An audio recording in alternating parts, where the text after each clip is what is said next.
Research Associate of the Foreign Policy Association, will discuss Britain's home front. Mr. Green. Good afternoon. About 10 days ago, Premier Daladier's government resigned in France. Many people are wondering whether Mr. Chamberlain's government in Great Britain may not also crack up. The British public, like the French public, is demanding action. That demand for action was fulfilled in several different ways this week. British warships chased German iron ore boats into Norwegian territorial waters, and Britain's envoys in the Balkans were called home for a conference. France asked the Soviet Union to recall its ambassador in Paris, while Britain held 2 Soviet ships out in the Far East. Only yesterday, Winston Churchill declared that an intensification of the struggle is to be expected. But so far, the Chamberlain cabinet has survived public criticism. There are several different reasons for this. In the first place, Mr. Chamberlain still holds the confidence of the British people. Mr. Chamberlain still stands as the man who risked everything, his own reputation and even the safety of the British Empire, to reach an agreement with Adolf Hitler. Then, when the appeasement policy of Munich failed, Neville Chamberlain, the peacemaker, turned around and marched in the opposite direction and carried the British people with him. In the second place, Mr. Chamberlain has tremendous power, both as Prime Minister and as head of the Conservative Party. Ever since the days of the World War, the British Cabinet, and especially the Prime Minister, has been increasing its power at the expense of Parliament. In the political parties, too, power has tended to become centralized, and the leader of the party holds a whip hand over the party members. It's very difficult these days to overthrow a British Prime Minister, especially a Conservative Prime Minister. But there's another reason why Mr. Chamberlain moves very slowly in making changes in his cabinet. Among Mr. Chamberlain's closest advisers are 4 men who would like very much to succeed him as Prime Minister. 2 of them are extremely popular, and 2 of them are not. But all 4 have tremendous influence in the government and in party politics. Lord Halifax, the Foreign Minister, and Winston Churchill, First Lord of the Admiralty, are generally well liked and are respected by even the opposition parties. The 2 others, Sir John Simon, Chancellor of the Exchequer, and Sir Samuel Hoare, Lord Privy Seal, were both unsuccessful foreign secretaries. They have little popular appeal and are strongly disliked by the opposition. All 4 of these gentlemen, Halifax, Churchill, Simon, and Hoare, are likely to remain in office as long as Mr. Chamberlain remains. Mr. Chamberlain, therefore, can reshuffle only the ministers outside the Big 4. Several of these ministers have been under fire for some time. Leslie Bergen, the Minister of Supply, has been under constant attack in Parliament and the press. Sir Kingsley Wood, the Air Minister, has been reported lately to be on his way out. But Mr. Chamberlain shows no sign of giving way very far. Ever since he became Prime Minister in 1937, he has shuffled and reshuffled a relatively small group of elder statesmen.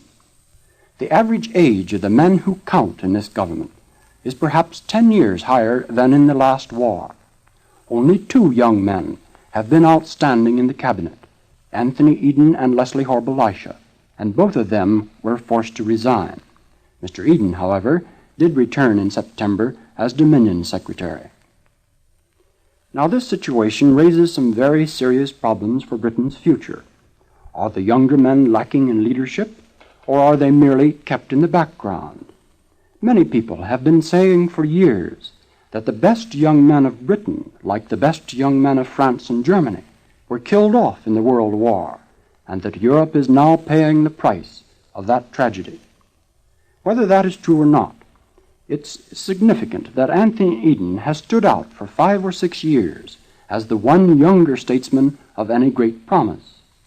Now, of course, in Britain as everywhere, the highest offices go to elder statesmen of experience. This is particularly true when one party holds power over a long period of time. And remember that the national government under Baldwin and Chamberlain has ruled for about 9 years, since 1931. You just never hear of the younger men who are not in the limelight. Another important feature of the British political landscape is the weakness of the opposition. The old Liberal Party, once led by David Lloyd George, is hopelessly weak and divided. The Labour Party has never recovered from its downfall in 1931. Since then, the Conservatives have stayed in power and stolen much of the Labour Party's thunder. Many of the Labour leaders are intelligent and capable men, like Major Attlee, Herbert Morrison, Arthur Greenwood, but they just haven't caught the public imagination. We are hearing a good deal these days about a stop-the-war movement in the Labour Party. At a conference of the cooperative movement last week, a large minority voted in favor of an immediate armistice on the ground that this is merely an imperialist war.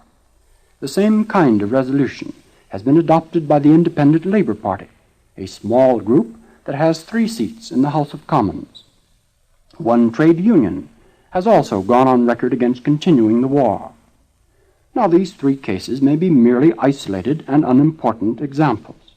The trade union I mentioned is a small one, consisting of hotel clerks, office workers, small shopkeepers, in other words, the white-collar class that has suffered the worst unemployment since the war began. In addition to these sporadic protests against the war, there have been frequent blasts from H.G. Wells, George Bernard Shaw, and other intellectuals. Mr. Wells said just the other day, "We must end the war or it will end us." There are also reports that German radio propaganda is having its effect in England. At first, the British regarded the German broadcasters as a huge joke. They laughed when Lord Haw-Haw sat down to broadcast in an overdone Oxford accent. But constant repetition, as the German propaganda ministry knows so well, eventually has its effect. Day after day, the German broadcasters tell the British public that the Allies are fighting a sordid, imperialist war for the benefit of the ruling classes. Perhaps some Britishers are beginning to wonder. But so far, this stop-the-war movement has received no official recognition. Both the Labour Party and the Trades Union Congress have continued to proclaim their desire to overthrow Hitlerism. After all, it was the Labour Party which advocated resistance to aggression long before Mr. Chamberlain changed his mind about Germany. While the Labour Party did favor collective security through the League of Nations rather than an old-fashioned European war, it is hard to believe that the Labour Party and Trades Union Congress will back down at this stage of the game. No, what the Labour Party is doing now is to criticize Mr. Chamberlain's methods of conducting the war. Rather than wanting him to stop the war, they want him to start it. The Labour Party, and Liberals and Conservatives as well, are deeply concerned about the efficiency of the Chamberlain government. Many Britishers, of quite different points of view, are genuinely alarmed about the home front. They feel that the government has not thought out a long-range program, and it has not even carried out its immediate tasks. They argue that Mr. Chamberlain's war cabinet of 9 members is too large, that it should be reduced to 5 members as in the World War. These 5 members would merely plan and direct, leaving details to other ministers. Mr. Chamberlain's critics give several other examples of weakness in the home front. There is the enormous problem of industrial production, which many British newspapers claim is still unsatisfactory. Now, it's hard, of course, for us to judge the speed and efficiency of British production because so many of the figures are military secrets. But we can see that all of the unemployed have not yet been absorbed into the airplane and munition factories. Then there's the problem of finance and taxation. The government's main task is to avoid the inflation that took place in the World War, to avoid piling up too much public indebtedness, and to spread the burden of taxation as fairly as possible. Sir John Simon, the Chancellor of the Exchequer, has not yet put forth any broad plan for financing Britain's war effort, although he is trying to keep food prices down by direct subsidies to the producers. The public is now discussing a very elaborate program worked out by Britain's most famous economist, John Maynard Keynes. Perhaps you know the remark that Stanley Baldwin is supposed to have made about Mr. Keynes. "Whenever I ask 6 economists for their opinions," said Mr. Baldwin, "I always get 7 opinions, 2 from John Maynard Keynes." Well, this time Mr. Keynes has run true to form and offered two plans, but the second one is merely an improvement over the first. He proposes that all Britishers, except the very poor, shall be forced to lend a certain part of their earnings to the government during the war. That will tend to keep prices down and to allow the government to spend the country's income on guns instead of butter. After the war, people in the lowest income brackets will get their savings back immediately to spend during the inevitable post-war depression. Now, many people in England are suspicious as well as critical of Mr. Chamberlain's economic policies. The trade unions, especially, are attempting to protect their rights and to secure guarantees before giving wholehearted cooperation to the government. They fear that the burden of taxation will fall too heavily on the lower classes, since Mr. Chamberlain's government is composed entirely of businessmen and landowners. They fear, in the second place, that they will lose many of their hard-won privileges of collective bargaining if they give in too quickly to employers in the armament production. And thirdly, they want to repeal the Trade Disputes Act, which the Conservatives put through after the general strike of 1926. That legislation placed restrictions on the right of labor unions to call a general strike and to use their funds for political purposes. One of the chief proponents of that legislation was Sir John Simon, the present Chancellor of the Exchequer. Mr. Chamberlain has declared that Parliament in wartime cannot take up anything so complicated as the Trade Disputes Act. But Mr. Chamberlain's declaration was immediately challenged by one of Britain's outstanding labor leaders, Ernest Bevin. Mr. Bevin replied that as long as the Trade Disputes Act remains on the statute book, it will color the attitude of the trade unions toward the government. He insisted that revision of the act would prove Mr. Chamberlain's desire for national unity.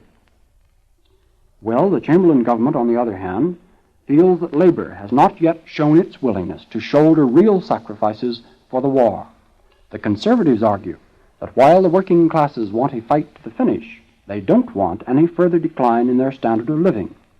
The trade unions, moreover, oppose letting new, untrained workers, especially women, to enter the factory, because this process of dilution, as they call it, will weaken the union's position when the war is over. There is still another part of Britain's national economy which worries politicians and publicists. That is the export trade, which is vital to the home front.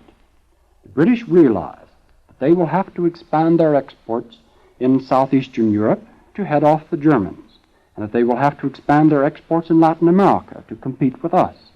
There are many signs that the British government is preparing a great export drive, but again, it appears to be very slow and inefficient in doing this.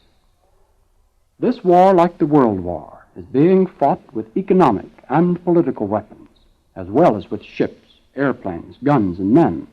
Money and words are valuable weapons on both sides. For the British especially, money and words are vital, both to maintain morale at home and to win support abroad, in the Empire and among neutrals.